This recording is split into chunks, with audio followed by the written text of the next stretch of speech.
Salut et bienvenue dans cet épisode spécial beau jour. Pourquoi spécial beau jour? Parce que ce sont des éléments qu'on va utiliser. Alors vous pouvez les utiliser en hiver, c'est pas déconseillé ou quoi que ce soit, mais j'y ai pensé parce que maintenant il y a plein de soleil en fait. Non, pas du tout, il y a des gros nuages gris dehors.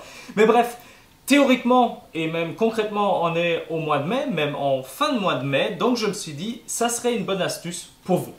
Il s'agit tout simplement des filtres ND, des filtres polarisants, etc., etc., etc. Non, en fait, pas d'etc. Il s'agit de ces deux filtres-là.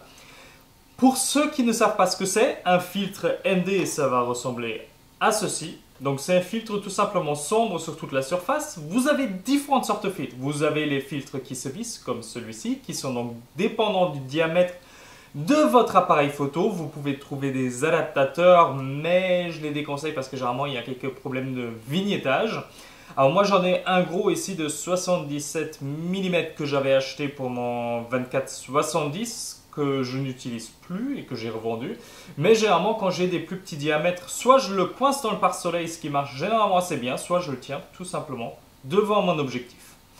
Vous avez différents types par contre de filtres ND. Vous n'avez pas besoin déjà d'avoir un type de rond qui se visse. Vous pouvez avoir des filtres en plaquettes. Alors il y a un adaptateur, c'est très souvent utilisé en cinéma avec les matbox, là les trucs qui empêchent la lumière de rentrer des côtés. Ça ressemble un peu à votre pare-soleil de votre objectif, sauf en beaucoup plus gros. Donc, vous pouvez avoir ça aussi uniquement pour l'usage photo, donc vous n'avez pas le pare-soleil machin avec, mais c'est en gros un système où vous glissez vos filtres qui vont être en forme de plaquettes à l'intérieur, ce qui permet d'avoir accès à un plus grand nombre de filtres et pas être dépendant d'une taille précise. Je suis en train de mourir. Donc, ce sont des systèmes assez peu onéreux par rapport à ce qu'on peut en faire.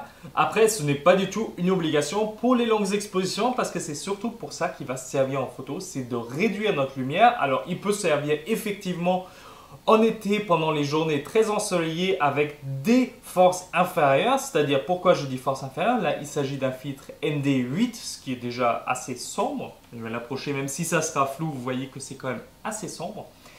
Vous avez du ND2, ND4, etc. Vous avez aussi au-dessus de 8. Moi, j'utilise uniquement le ND8. Je vais vous expliquer juste après pourquoi. Pareil, pour les plaques, vous avez différentes forces qui sont pareilles que ceux qui sont à visser. Par contre, dans les plaques, vous avez l'avantage d'avoir des filtres graduels. Vous avez des exemples de plaques qui s'affichent en ce moment même à l'écran. Donc, vous pouvez voir et constater par vous-même. Je vais vous mettre également quelques liens en dessous de la vidéo si vous avez l'intérêt à les acheter, etc. Ben voilà, vous pouvez regarder les prix qui circulent sur le marché. Ensuite, en dehors des filtres ND, vous avez les filtres polarisants. Ça va ressembler à ça en termes de vis. Alors, vis, pourquoi? Parce que ça existe aussi en plaquette, c'est pour ça que je le précise. Là, c'est un filtre en fait avec un système qui se tourne. Et vous avez un point plus sombre et un point plus clair. En fait, c'est gradué. Et ça sert aussi, parce que c'est légèrement plus foncé, à baisser la luminosité qui rentre dans votre objectif.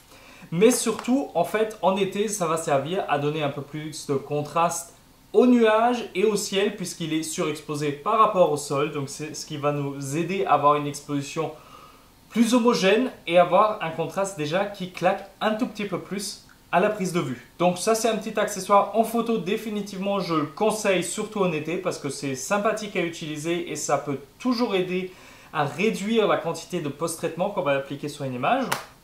Les filtres ND, par contre, alors vous pouvez les utiliser si vous êtes photographe de nature, etc., de paysage.